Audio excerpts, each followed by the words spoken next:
ये 2011 बैच के आरक्षी थे। थाना कोतवाली से निलंबित हो गए। पुलिस लाइन में इनकी वर्तमान में नियुक्ति थी। 4 तारीख से ये अनुपस्थित चल रहे थे। पति और पत्नी के बीच में झगड़े होते रहे और क्योंकि अत्यधिक शराब के सेवन के आदी थे, अपनी पत्नी के साथ मारपीट करने की भी बात लोगों ने बताई है।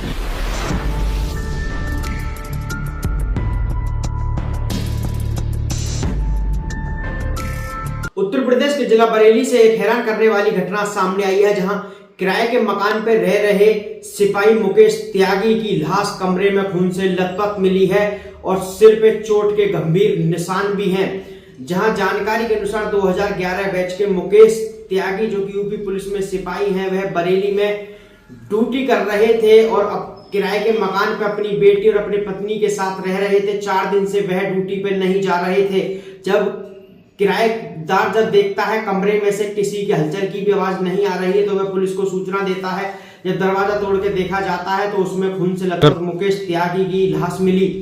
जहां घटना स्थल से बेटी और पत्नी भी मौके से फरार हैं। पुलिस आत्महत्या भी बता रही है। पोस्टमार्टम रिपोर्ट के बाद पता चलेगा हत्या है या आत्महत्या है। जहां एसएसपी समेत आला अधिकारी मौके पर पहुंचे, उन्होंने बताया कि मुकेश त्यागी, जो कि शराब पीने का अधीन था, 4 दिन से वह ड्यूटी पे भी नहीं आ रहा था और आए दिन अपनी पत्नी से वह झगड़ा करता रहता है। मौके से पत्नी और बेटी गायब हैं। अभी तक किसी प्रकार की कोई जानकारी पुलिस को नहीं पता पड़ पाई है। पोस्टमार्टम रिपोर्ट तक पुलिस इंतजार कर रही है। आगे पता चलेगा हत्या है या आत्महत्या है। थाना क्षेत्र अंतर्गत मणिनाथ क्षेत्र में एक सूचना प्राप्त हुई थी कि एक आरक्षी मुकेश त्यागी, जो यहाँ पे किराए पे रहते हैं, उनकी डेड बॉडी की सूचना उनके मकान मालिक ने पुलिस को दी। मौके पे थाना प्रभारी, सीओ, एसपी सिटी, मेरे द्वारा मौका मुआयना किया गया है। फील्ड यूनिट के द्वारा एविडेंस कलेक्शन किया गया है और भी एविडेंस कलेक्शन अभी किया जा रहा है। अभी तक की जानकारी से पता चला है कि 2011 बैच के आरक्षी थे और जनपद संभल के रहने वाले थे। ये पूर्व में थाना कोतवाली से निलंबित हो गए। पुलिस लाइन में इनकी वर्तमान में नियुक्ति थी और 4 तारीख से ये अनुपस्थित चल रहे थे। जो ड्यूटी में इनको भेजा गया था, उस ड्यूटी से अनुपस्थित चल रहे थे। पूर्व में अत्यधिक शराब के सेवन के कारण इनके विरुद्ध अनुशासनात्मक कार्रवाई की जा चुकी थी। पति और पत्नी के बीच में पूर्व में विवाद होने के बारे में कुछ लोगों के द्वारा पुलिस को संज्ञानित किया गया है। इनकी पत्नी और बिटिया इनके साथ रहती थी।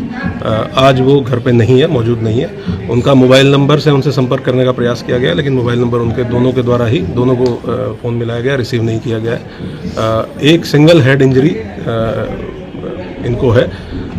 कुछ ब्लड के स्टेन्स पुलिस को मिले हैं, जिनको फील्ड यूनिट के द्वारा जिनका साक्ष्य संकलन किया गया।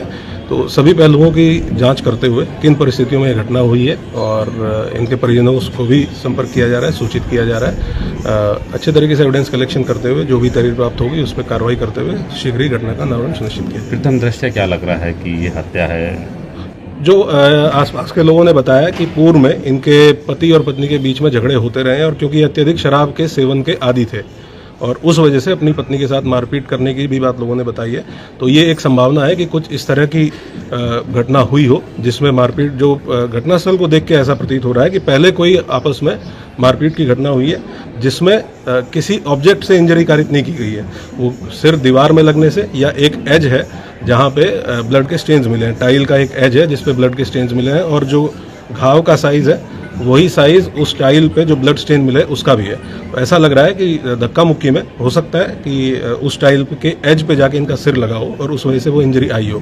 क्योंकि सर में जो इंजरी है वो टिपिकल ऐसी इंजरी है कि किसी ठोस वस्तु से लगने के बाद, टकराने के बाद जो इंजरी होती है। ऐसा नहीं प्रतीत हो रहा है कि किसी चीज़ से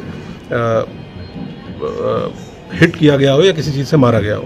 तो ये एविडेंस कलेक्शन है अभी, जो प्राथमिक घटनास्थल को देख के जो लग रहा है वो मेरे द्वारा आपको बताया गया है। बाकी हम लोग बहुत गहनता से इसकी विवेचना करेंगे और जो भी तथ्य सामने आएंगे वो प्रकाश में आएंगे, वो आपके सामने रखेंगे। सर, बॉडी क्या पुरानी लग रही है या आज ही ऐसा? अब ये तो एक बार पोस्टमार्टम के लिए बॉडी जाएगी तो रिगर मोर्टिस के आधार पे ये तय होगा कि ये घटना लगभग कितने बजे की है। क्योंकि और कोई इंजरी नहीं है, एक सिंगल इंजरी है, वो भी किसी से टकराने की इंजरी है, तो संभवतः ज़्यादा ब्लीडिंग होने की वजह से डेथ हुई होगी। तो कुछ ना कुछ टाइम गैप ऐसा होगा जब इंजरी हुई और उसके बाद जब एक्सेसिव ब्लीडिंग की वजह से डेथ हुई, तो वो टाइम गैप पोस्टमार्टम के आधार पर हम लोग